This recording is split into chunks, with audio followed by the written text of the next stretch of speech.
Om Namo Venkateshaya. Bhagavad-Gita is a treatise so useful in our everyday life. One way of looking at it is as Moksha Shastra. By pursuing the various yogas, Karma Yoga, Jnana Yoga, Dhyana Yoga, Jnana Vijnana Yoga, Atma Sanyama Yoga, all the adhyayas in Bhagavad-Gita are called as yogas. Yoga etymologically means upaya. Yujjate phalam anena iti karana vyutpatya yogaha upayaparaha, jnanopayaparaha. It's an instrumentality for ultimately acquiring knowledge. Of course, the ultimate possession or acquisition is knowledge, but before that you will have to acquire the control of the sense organs, development of buddhi, and knowledge about Paramatma, knowledge about the source of Sukha and Dukkha. Whatever different subjects are dealt with in Bhagavad Gita are ultimately meant to enable you or to make you eligible to acquire ultimate jnana.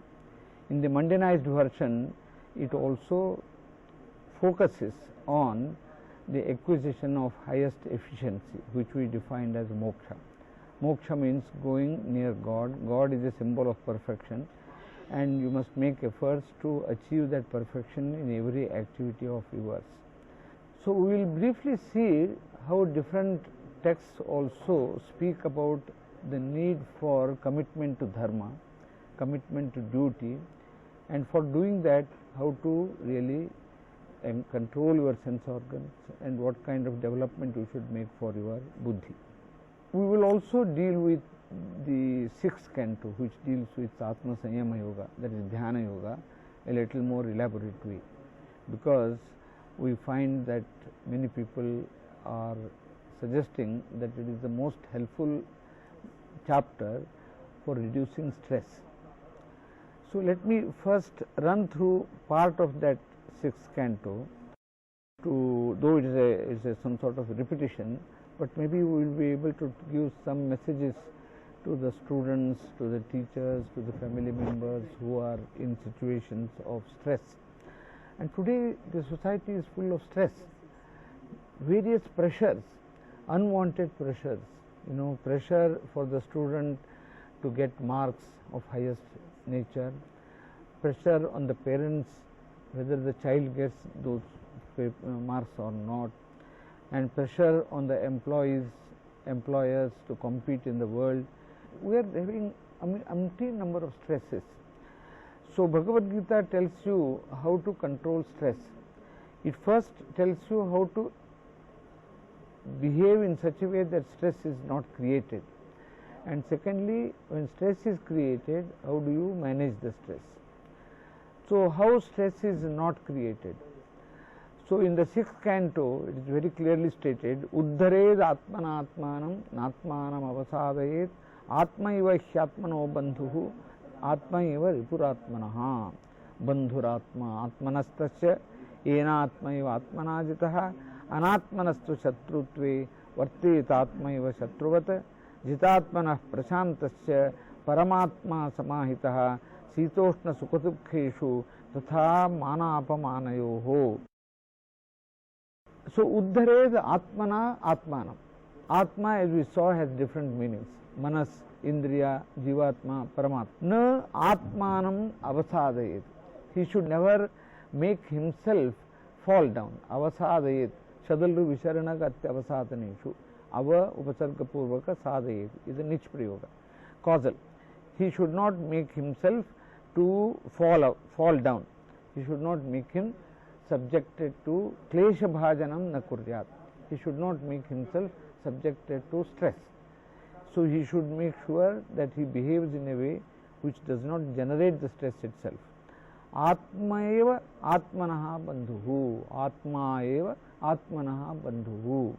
In the mundanized version of the meaning, it is the manas himself is the well-wisher of oneself. Okay. Then in another way, Atma is Paramatma. Paramatma himself is the final well-wisher of oneself. Atma iva Ripuratmanaha. Atma is again Manas, could be an enemy to oneself. So, when do we say a bandhu, a relative, he is a well-wisher. He, see, there are different categories of well-wishers: suhrit, mitra, udasina. Suhrit, mitra, udasina, madhyastha, dvesha bandhushu, sadhushvapi cha papeshu, samabuddhihi visishyati. Suhrit, the one who has very pure heart. Mitra, who tells you about the klesha sthana and helps you to get out of that klesha. So, Atmaiva Bandhuhu means he is always your well-wisher. Bandhuhu, Paramatma. So, in another sense, Paramatma is your Bandhu, your well-wisher. He does all the good things for you.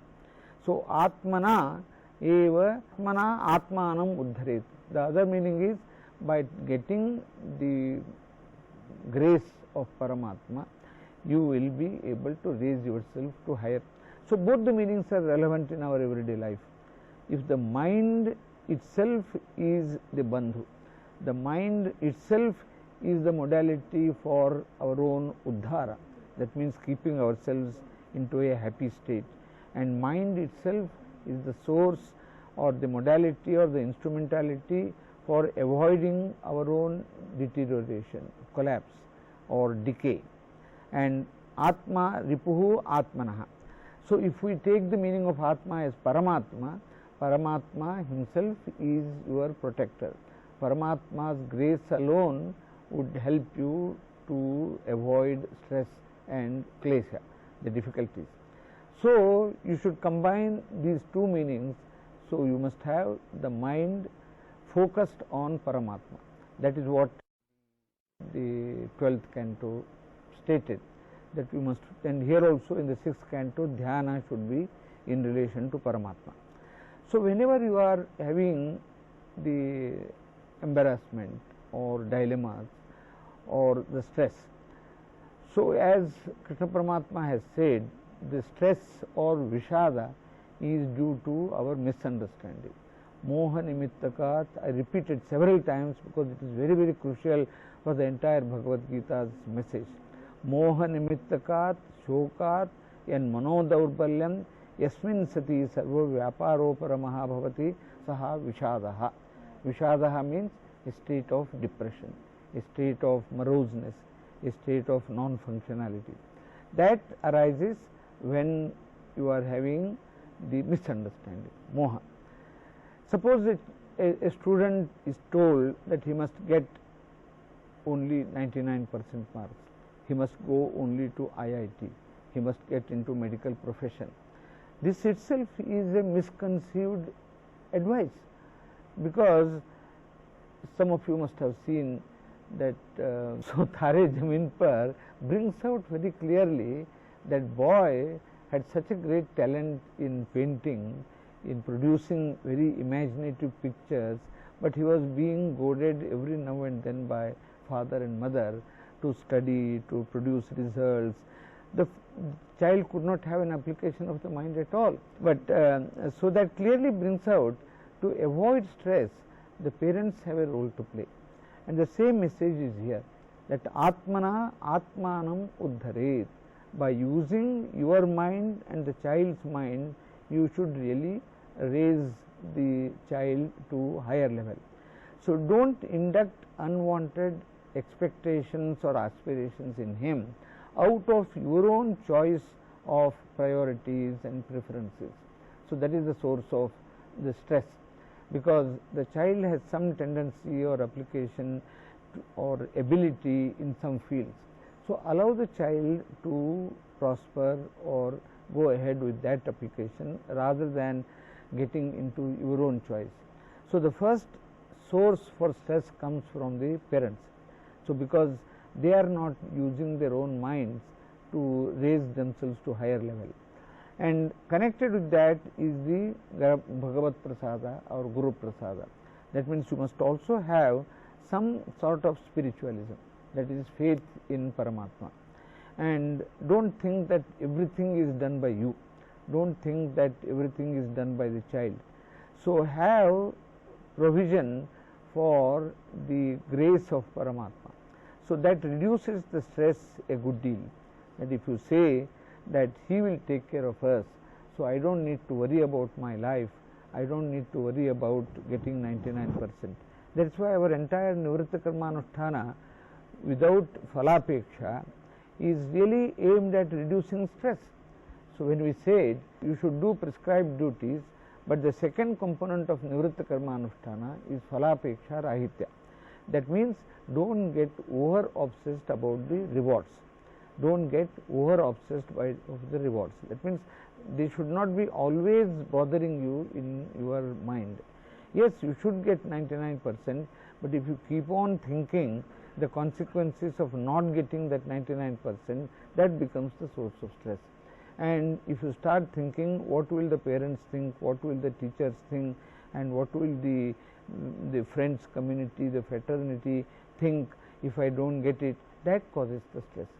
So, there has to be a systemic change to ensure that high level of expectations and targets, over obsession about that, are not really inducted into the minds of the children.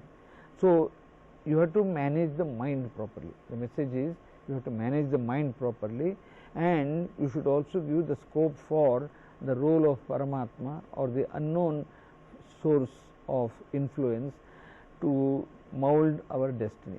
Atmana Atmanam Uddharet, that means you use your mind to redeem yourself, and also you use Paramatma's grace to redeem yourself. Both the meanings we must take. Atma in some cases also means Buddhi. Buddhi is the power of reasoning. You should be able to analyze the right from the wrong, good from the bad. So, in that sense, do not have a very rigid framework of what you consider as good is good for the children also. So, allow the children to express what they consider as good, and then discuss that threadbare, as just as Krishna did not show dogmatism in advising Arjuna. So, he allowed Arjuna to come out with all the analysis and keep on asking questions one after another, and then only he could give the advice. In the present society, actually students are not having any stress. The parents and the teachers, their pressure and stress, they are making the students to get pressure and stress. And some of the suggestions of yours may be useful to the mainly those who are making the stress students, because students unable to bear the stress, and they are taking the final decisions to leave up the state like that. So to the present society, we need some of the suggestions. Actually, those who are making others to feel the stress, their stress. Exactly. Yes, exactly. yes. Krishna has given 4 stages in dealing with a person in the stress. So, 4 stages are implied in his second adhyaya as Kutastva Kashmalamidam Vishame Samupasthitam Anarya Jushtam Asvargam Akirtikaram Arjuna Klaibyam Masmagamah Partha Naitatva Yupapadyate Kshudram Hridaya Daurbalyam Tyakpotishta Parantapa. So, in the first part, Kutastva Kashmalamidam Vishame Samupasthitam Anarya Jushtam, the one which is not pursued by the civilized or educated or learned or enlightened people. Aryas have not really pursued that. So, why have we got into this terrible blemishful thought? So, he is rebuking him, rebuke the child if he is not doing or anything, but do not make him go to the extreme. See, immediately Krishna uses the word Arjuna. Arjuna means the one who is blemishless, one who is very fair complexion in all 3 worlds, and the one who never does anything wrong.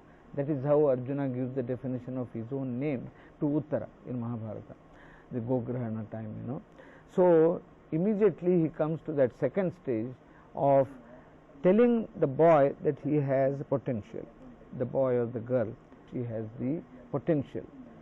Just as Arjuna has the potential of avoiding wrong things, though he has now taken wrong decision, his basic swabhava is not like that. So, best thing is, that is why whenever there is stress, the elders in the house are supposed to talk to the child, make the child come out. The parents will not be able to do, but still that is why the joint family advantage earlier was. Now we have got the psychology advisors in the schools and so on, but all that becomes mechanical.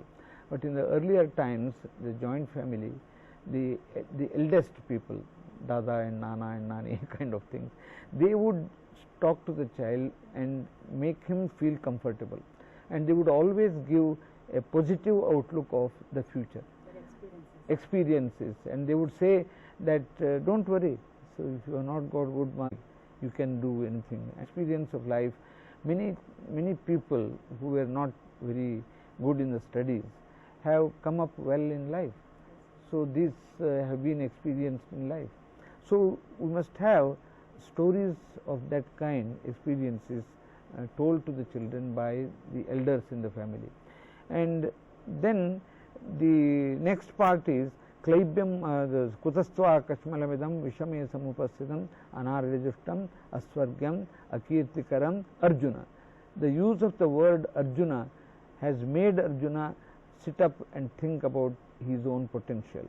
So you must say, Baba, you are not like that, you have got beta, I mean in the Hindi way, Appa, Amma, like that you tell him that you are, yes, and then you must bring in certain humor in it. Klaibyam Masmagamah Partha, that is, don't get into the early situation of Napunsakatva, which is useful during the Ajnatavasa, but now it is not necessary.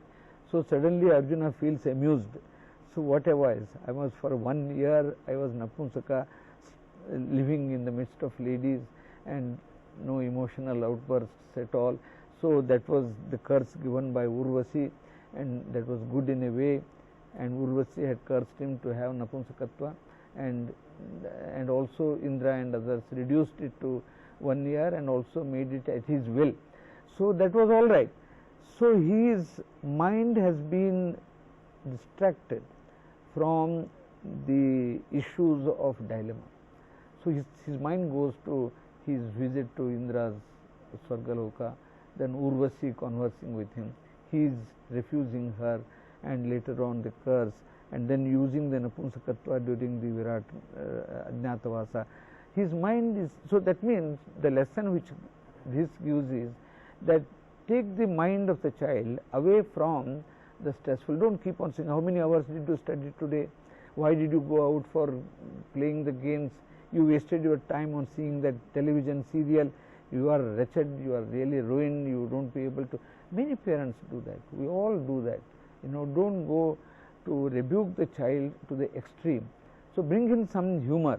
So if the child had participated in a drama or in a dance program or in the annual function of the school or the college, it was wonderful. You had done it like that. You had taken, if the boy is there, you had played the role of a girl, and you danced with. If the girl is there, you can. Your conversation, your dialogue was so beautiful. So divert the attention of the child away from the causes of stress, the study part of it. And Krishna does that all through, and he removes the misunderstanding, because Arjuna did not understand the meaning of Achyuta, and he thought that he is without destruction and he is asking me to destroy all the others. And then he thought that if my kith and kin are in front of me, by touching them, by talking to them, I will be able to enjoy, and so on. He says that is not the source of joy or sorrow. The source of joy or sorrow is your abhimana. You are thinking that is your own. You see, many times we say, in the television we see many people killed, many dying, and their relatives are crying, but we don't get that. We do feel remorse, but we don't cry. So the crying and the remorse and the sadness, dukkha, that come out of abhimana. So Krishna says, try to get that abhimana diluted, get it reduced, or make it vifali kuru. So like that he gives the fundamental reasoning or causal factors for sukha and dukkha. So tell the child that your stress is not warranted, and you divert the attention of the child from the sources of stress, and take him to some other plane sometime. In the early days there used to be various, I should say, varieties of activities. If I tell my own experience, in the morning our father used to teach us Sanskrit and Shastras, nothing of the class, and 3 hours was wasted on that, you may say so in the modern parlance. But those 3 hours gave to me such a great strength of life, strength, energy, the spirit of competition and analytical mind. Study of Sanskrit and Shastras sharpens your mind. So maybe you can take up a kavya to be read with him. That is why my mother used to get this Harikathamritasara read by all the children continuously. She used to get 33 slokas read every day. Not slokas, this Purandaradasara Gita. So you bring in some element of diversion even in the home. Home has to play a tremendous role in reducing the stress. We are often one-sided. We are doing in one track. You must do the study, means do the study. So this study of this teaching of ours in the morning as a Gurukula for 2 and 2.5 hours of Raghuvamsha, Dandi, Magha, all the kavyas were done in the morning, Vyakarana. So all that has been a great strength of knowledge for me in this age also. But so in the early days we never care for participating with the children. We don't get, again I may say my own experience. I found that I had to teach my daughter, and she was a good rank student. So when I discovered that a little bit of slowness has come, instead of rebuking her, I got a blackboard, and as soon as I came back from the office, she came from the school, I would take another class by writing her problems on the blackboard at home. So study with the child, not tell the child to study. Study with the child as if you are a student. It will be quite useful. So even any subject at a certain stage of life you can study and explain to the children. Even science subjects I taught to my children. Mathematics, of course, was my field, so I used to teach that. Even today I remember many formulas, etc. What I mean is, that is how my father used to do. He used to sit with us, ask questions. If you are not knowing the subject, at least you can ask the questions. In those days, going to a tuition class was considered as insult, as humiliation. He is going to tuition class. But today it has become a symbol of pride. It's not only essential, maybe the teaching profession also has got into that deterioration to ensure that they won't get the full knowledge in the class, and they have to be compulsorily going to the tuition classes. Maybe some of the teachers themselves are running tuition classes. So there is some sort of systemic cancer that has come in. So stress is not the fault of the child. The stress is the fault of the system. One is having very high unwarranted expectations in a direction where the child does not enjoy. Everyone should enjoy the studies. When I started doing this on the blackboard, teaching her, she started enjoying, and she was feeling excited, delighted. And then every chapter, I will not only these days, the teacher is asked to. Teacher also teaches only the question and answers. Answers are given, you have to remember. And if it's a slight deviation in the words used in the answer, they won't take. So there is a peculiar revolution required in our education system. But whereas the children would not see, I was asking some children to come to my house in Delhi, and I used to teach them both science subjects, mathematics and Sanskrit. Then when I started teaching them the lesson, they said, no, that is not required. Tell me only answer to this question in the end. No, we have gone a little away from the Bhagavad-Gita, but we must have the proper approach to the development. How Krishna Paramatma takes him to the primary stage, to the higher level. By the time he comes to the 10th Adhyaya, he is now eligible to get knowledge about the Vibhuti of Paramatma. How he has occupied the entire universe. And in the 11th Adhyaya he shows his Vishwarupa, and in 12th Adhyaya he is now asking further fundamental questions as to how I should pursue the path of understanding you or the path of pursuing materialism. So Krishna Paramatma says, don't go into the path of materialism. Materialism will not give you ultimate bliss or happiness. So pursue the path of getting my grace.